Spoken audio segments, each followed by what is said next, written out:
presenta.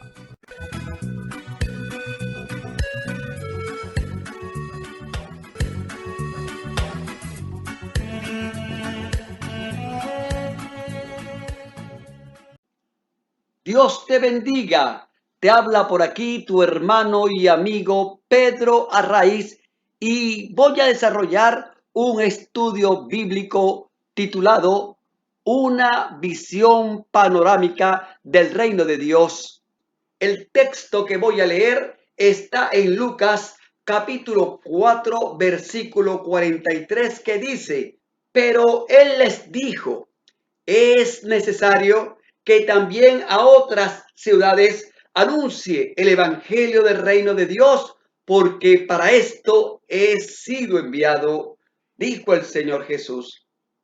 A través de este panorama bíblico voy a desarrollar este estudio acerca del reino de Dios y a explicar dónde se inicia, qué es, cuándo se perdió y cómo se puede establecer nuevamente en los corazones del ser humano. Ahora, ¿qué es el reino de Dios? Concretamente, el reino de Dios es un sistema de gobierno espiritual establecido por el Padre Celestial que se debe restaurar en los corazones y en las vidas de aquellos que están dispuestos a someterse a la autoridad del Rey de Reyes. El reino es una cultura y un estilo de vida que debe influir en las decisiones, salud, finanza, familia y conocimiento para renovar la mente.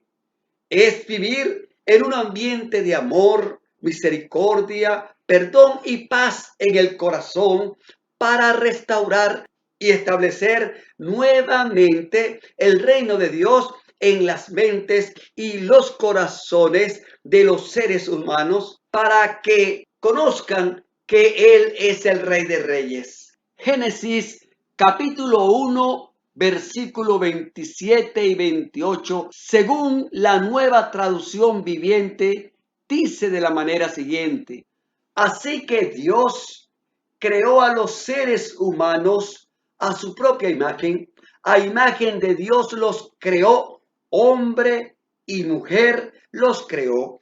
Luego Dios los bendijo con las siguientes palabras: sean fructíferos y multiplíquense, llenen la tierra y gobiernen sobre ella, reinen sobre los peces del mar, las aves de los cielos y todos los animales que corran por el suelo o que se arrastren. Eso fue al principio reinado para el ser humano, para el hombre. El propósito de la creación de Adán y Eva era de gobierno y reinado sobre toda la tierra. Pero al ser engañado, todo ese poder y gobierno sobre la tierra le fue entregado a Satanás, recibiendo la humanidad la simiente corruptible de la iniquidad y del pecado, ya que el nombre de Adán y Eva quiere decir humanidad. Después de ese acto, Dios sentenció a Adán, a Eva y a Satanás. Esta fue la sentencia contra Satanás, según Génesis 3:15. Y pondré enemistad entre ti y la mujer, y entre tu simiente y la simiente suya, o sea, de la mujer. Esta simiente te herirá en la cabeza y tú le herirás en el calcañar. La simiente de la mujer se refería a Jesucristo como el postrer Adán, que le arrebataría a Satanás el gobierno, poder y dominio que le había robado al primer Adán. Y así como en Adán estaba contenida toda la humanidad, en Jesús también estaba contenida para devolver nuevamente a la humanidad todo lo que el enemigo se robó. Pero, mientras tanto, toda la humanidad estaba contaminada y corrompida por la simiente de Satanás, llegando la maldad delante de la presencia del Padre Celestial, motivo por el cual a través de Noé Aquí Dios destruye a la humanidad existente y hace un borrón y cuenta nueva, y así comienza nuevamente la corrupción y la maldad del hombre. Una nueva generación inclinada siempre al mal. Y de allí Dios selecciona a un hombre llamado Abraham, quien creyó en Dios y hace con este hombre un doble pacto de bendición. El primero, para abrir el camino al Rey de Reyes, y el segundo, para que ese rey llegue a toda la humanidad, porque ese era el propósito inicial. En Génesis capítulo 12, versículos 2 y 3, dice el número 2: y haré de ti una nación grande, y te bendeciré, y engrandeceré tu nombre, y serás de bendición. El primer pacto fue la creación de una nación grande. Dios le dice a Abraham que a través de su descendencia va a crear una nación grande. Se refería a la nación de Israel, ya que hasta este momento Dios había tratado con un solo hombre de entre la humanidad existente, pero aquí decide a través de Abraham formar con sus descendientes directos una nación grande, la cual él gobernaría a través de leyes. El capítulo 3 dice: bendeciré a los que te bendijeren, y a los que te maldijeren maldeciré, y serán benditas en ti todas las familias de la tierra, o sea, todas las naciones. Este es el segundo pacto. Era para la bendición de todas las naciones de la tierra. Como dice en otros pasajes, como la arena del mar, el polvo de la tierra y como las estrellas de los cielos. Ahora bien, analicemos nuevamente el primer pacto. ¿Cuál era su objetivo? El objetivo del primer pacto en la creación de esta gran nación fue, entre otros, número 1, mostrar un solo Dios a las demás naciones. Número 2, establecer un gobierno con sus leyes. Y número 3, para que a través de ella enviar al Rey de Reyes prometido. Así que vamos a analizar estos tres objetivos. El primero, mostrar un solo y único Dios a las demás naciones, su poder y su gloria. Dios quería demostrar que hay un solo y único Dios a las demás naciones. ¿Por qué?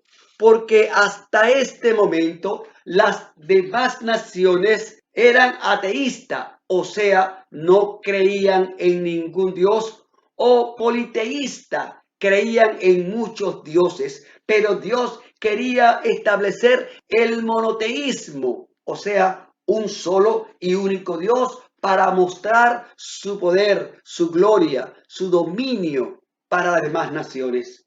Segundo objetivo, establecer un gobierno con sus leyes. Con ese objetivo, el Señor gobernó inicialmente a esta nación siendo su rey, hasta que el pueblo habló con el profeta Samuel y le dijeron que querían tener un rey visible como las demás naciones.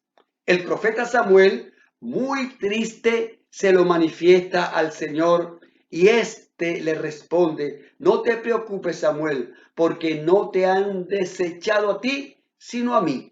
Y desde este momento se establecen los únicos tres reyes que tuvo esta gran nación. El primero fue el rey Saúl, rey conforme al corazón de los hombres, con un espíritu de rebelión y de desobediencia hacia Dios. Luego, el rey David, rey conforme al corazón de Dios. Y por último, el rey Salomón, el último rey, desobediente e idólatra, violando el primer mandamiento mosaico que dice: no tendrás dioses ajenos delante de mí. Y el tercer objetivo es para que a través de esa nación enviar al Rey de Reyes prometido para todas las naciones. A través del rey David, un rey conforme al corazón de Dios, se confirma el eterno reinado de Cristo para todas las naciones de la tierra que crean que Él es el Rey de Reyes y Señor de Señores. En 2 de Samuel, capítulo 7, versículo 16, dice la palabra de Dios: y será afirmada tu casa y tu reino para siempre delante de tu rostro, y tu trono será estable eternamente. Del linaje de David se confirmaba el rey que se establecería en la mente y los corazones. Ese fue el pacto en el Antiguo Testamento, el Rey Jesús prometido. Vamos a ver cómo se manifiesta el Señor Jesús en el Nuevo Testamento. Y comenzaremos hablando de Juan el Bautista. En Mateo 3:2 dice la palabra de la manera siguiente: arrepentíos porque el reino de los cielos se ha acercado, refiriéndose a Jesucristo, quien ya estaba manifestado. Esto fue lo que proclamó Juan el Bautista, la escuela del reino de los cielos, el arrepentimiento, volverse de sus malos caminos, de sus malos pensamientos, de sus malas actitudes, de sus malos hábitos, de su pasado, de su recuerdo y de tantas cosas que el hombre muchas veces trae adherida allí. Por eso creo que necesitamos conocer el reino de Dios para experimentar un nuevo nacimiento, para experimentar un nuevo tiempo, para experimentar libertad en nuestras vidas. Jesús también predicaba acerca del reino y lo podemos ver en Marcos capítulo 1 versículo 14. Dice: después que Juan fue encarcelado, Jesús vino a Galilea predicando el evangelio del reino de Dios, diciendo: el tiempo se ha cumplido y el reino de Dios se ha acercado. Arrepentíos y creed en el evangelio. O sea, Jesús abrazó esta proclama que Juan el Bautista estaba haciendo. El reino de Dios se ha acercado. Y el Señor reconoció a Juan el Bautista y se expresó de él de la manera siguiente en Lucas capítulo 7 versículo 28. Os digo, dijo el Señor Jesús, que entre los nacidos de mujeres no hay mayor profeta que Juan el Bautista. Imagínense, Juan el profeta mayor de todo lo que era el Antiguo Testamento. Ahí está incluido Noé, Abraham, Moisés, Jacob y todas aquellas personas que usted conoce, Isaac. Juan el Bautista era mayor que todos ellos, lo dijo el Señor Jesucristo. Y Juan el Bautista se dice, según su ministerio, no duró ni un año. Fue un ministerio demasiado corto. Sin embargo, el Señor Jesucristo dijo que era el mayor de todos los profetas anteriores. ¿Ok? Ahora, ¿por qué él se expresó de que Juan era mayor que todos aquellos? Solamente porque Juan fue el que tuvo revelación del reino de los cielos. Imagínense, fue el único antes de él que habló del reino. Por eso el Señor le reconoció su grandeza. Necesitamos urgentemente conocer el reino de Dios. Pero este verso no termina allí, ¿verdad? Os digo que entre los nacidos de mujeres no hay mayor profeta que Juan el Bautista, pero el más pequeño en el reino de Dios es mayor que él. O sea, si tú abrazas el reino, si tú vives en el reino, si tú perteneces al reino de Dios porque conoces sus mandamientos, su lineamiento, su cultura, su estilo de vida, tú eres mayor que Juan el Bautista. Lo dijo el Señor, ahí está escrito en Lucas 7:28. O sea, la misión de Jesús fue proclamar el evangelio del reino en toda parte que él iba. En Lucas capítulo 4, versículo 43 dice, pero él les dijo, es necesario que también a otras ciudades anuncie el evangelio del reino, porque para esto he sido enviado. ¿A qué fue enviado el Señor Jesucristo? El Señor vino a establecer el reino de Dios. Ahora, mire lo que dice Hechos capítulo 1, versículo 3. A quienes también, después de haber padecido, refiriéndose al Señor Jesucristo, se presentó vivo después de su resurrección, con muchas pruebas indubitables, apareciéndoseles durante 40 días y hablándoles acerca del reino de Dios. O sea, aún después de resucitar, proclamó el evangelio del reino con más poder y autoridad y con muchas pruebas indubitables. Eso hizo el Señor. Aún después de su resurrección, siguió predicando el reino de Dios. Después del Señor Jesucristo, apareció un hombre también llamado Pablo. Veamos qué predicaba Pablo en Hechos capítulo 19, versículo 8 dice, y entrando Pablo en la sinagoga, habló con denuedo, con poder, con autoridad, por espacio de 3 meses, discutiendo y persuadiendo o convenciendo acerca del reino de Dios. Se metió en la cueva de la religión judía porque ellos no aceptaban a Jesucristo, pero Pablo empezó a discutir y a convencer acerca del reino de Dios a los judíos.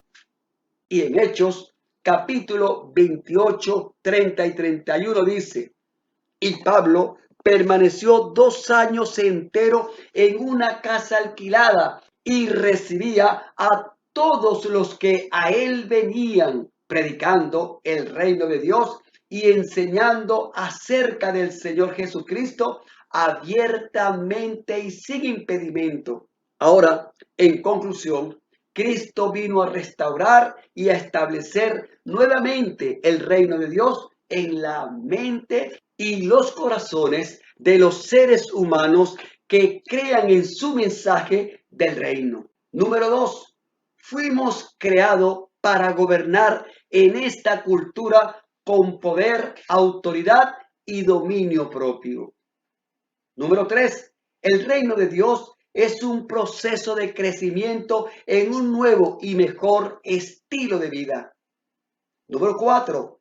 Hemos sido llamados al arrepentimiento o forma de pensar no conforme a nuestra propia opinión, sino al principio del reino.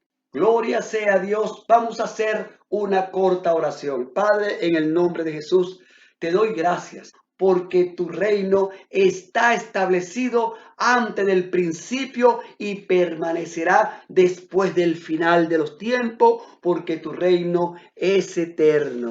Gracias, Señor, te damos en esta mañana. Así que Dios te bendiga rica y poderosamente. Amén. Si deseas más información,